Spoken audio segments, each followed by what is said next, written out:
Ivana Killen from RTE is a very admired DCU graduate and would like to have her here this evening, so please welcome Ivana.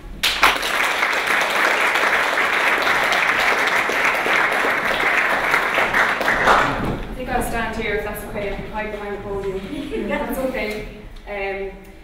Thanks very much. As Muireann and Emma and Christine said, I did go to DCU. I'm gone now, I suppose, 7 years, I think. So I'm a little bit older than everybody else here, I think, but we'll get over that. Inspirational, I'm not sure, but I hope at the very least it might be a little bit interesting. I am really happy to be back. I was just saying to the girls as well, I actually worked in the Helix when I was in DCU. I worked in the sweet shop as a part-time job when I was in final year. It was just after opening, so it's lovely to be back, and I really appreciate the invitation. As I said, really happy to be here, and I hope that at the very least give you something to think about. I know it's very difficult, you know, when you're in college and you're trying to think, what will I do, what will I not do, and I suppose I'm just here to tell my story and maybe get you thinking about different things. Tonight is more about the journey and how I went from DCU to where I am, and even before that, long before that, because as I said, Irish is a huge part of my life. Maybe not publicly, I don't get to use I do get to use Irish on TV or on radio or anything like that. I do write an Irish column for Fuincha, but it goes way back in terms of from my point of view, working in the media, in the industry, I wouldn't be where I am without the Irish language. And Irish is one of my passions, and if you can stand up, you know, when you're nearly 30 and say that you are where you are in a professional sense because of one of your passions, it's an amazing thing to be able to say. Sport is another one of my passions, and again I was able to incorporate all these things into my career, and if I was to give any advice to anybody here, it would be to try and incorporate your passions into what you do for a living, because you'll be good at it. It's that simple, and you'll enjoy it, and you won't mind getting out of bed at 6 AM or 7 AM or whatever days work until 2 AM if you're doing something that you like. Communications for me was like transition year in a way, and I don't mean in a dossy way, I mean it is what you make it, and it's a little bit like everything you do, it is what you make it. You can sit back and float through life and do whatever you want to do, or you can make the most of it. And like every single person here is obviously making the most of being in DCU because you signed up to a mentorship program, which, hats off, you're so clued in and heads screwed on, I can't get over it. And the program wasn't here when I was in college. I think it's only here the last few years. It's a brilliant program. I don't know, like, I mean, I don't even know if I would have had the cop on to sign up to it if it was here when I was in college, but honestly, you should be speaking, like, you're the inspirational people here because you are thinking about what you want to do and how you want to get there, which I think is admirable. Like everyone was saying to me before I came here tonight, that I was kind of thinking, yeah, no problem, you know, DCU, I'll come out, no problem, but I'm not an inspirational speaker, it just doesn't sit very well, and I thought, what am I going to say? As far as I'm concerned, you know, my story is my story, and it's boring, and I can't really, you know, there are lots of things I don't want to talk about, like, it's not interesting to me, it's not inspirational to me, it's not motivating to me or anything. And where he's like, but you know, you work in a man's world. And I kind of thought, well, you broke the mold, you work in a man's world. And I kind of thought, oh yeah. And I was like, okay, I'll talk about that. And again, that was another challenge that I hadn't even thought about. I work in what has traditionally been a man's world. I like a lot of worlds are men's worlds.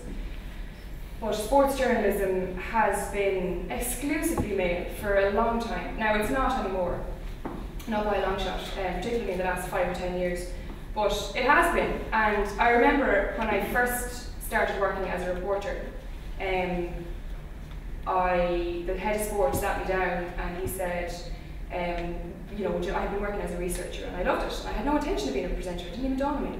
He said, would you like to try reporting?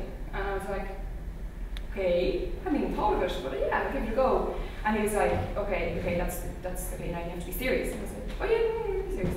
He goes, you are going to have to work twice as hard, and you're going to have to be better than all of your male colleagues.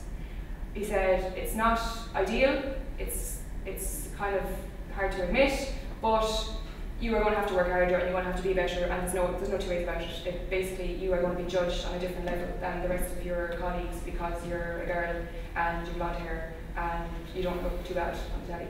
So they're not going to take you seriously, basically. And you know, you're not and you're going, fair enough.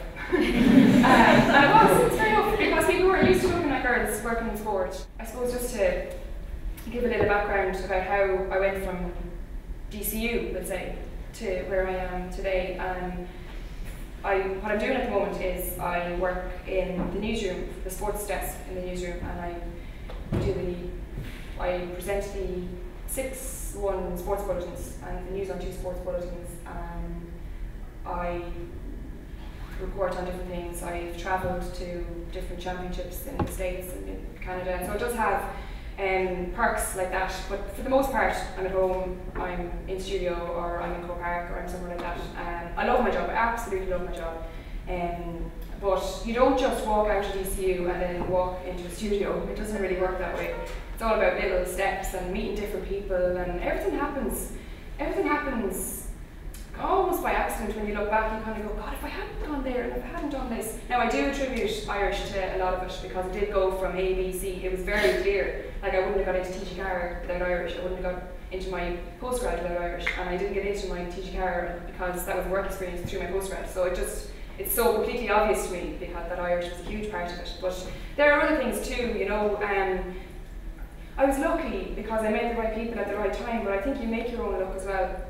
And that's another thing that I would just, you know, I would encourage you to think about, because you can say to yourself, oh yeah, she was really lucky, she got into KPMG, or, you know, he was really lucky, he got into like the best school in Dublin to teach and all this kind of crap. But like, you have to get up off your ass as well, and you will be rewarded for it, because that's how you stand out in an interview.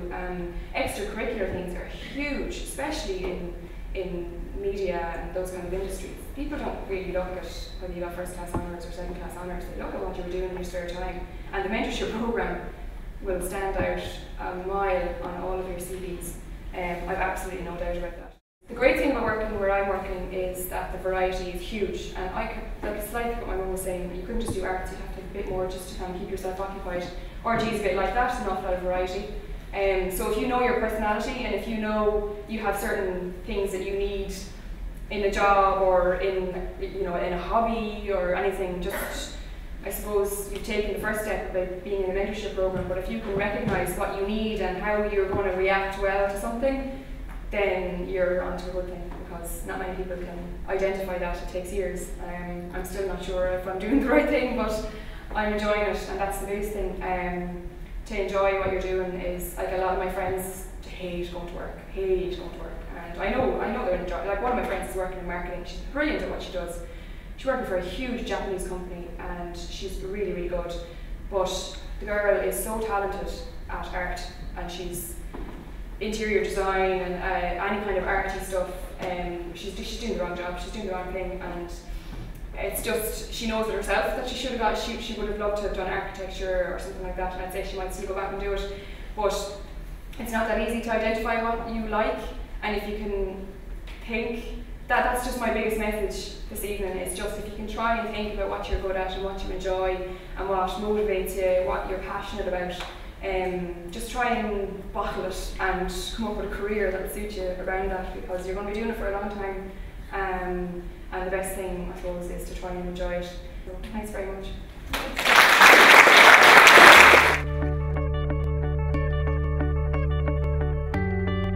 I found that she was really inspirational. So the main thing, I think, is really to just not forget what you love.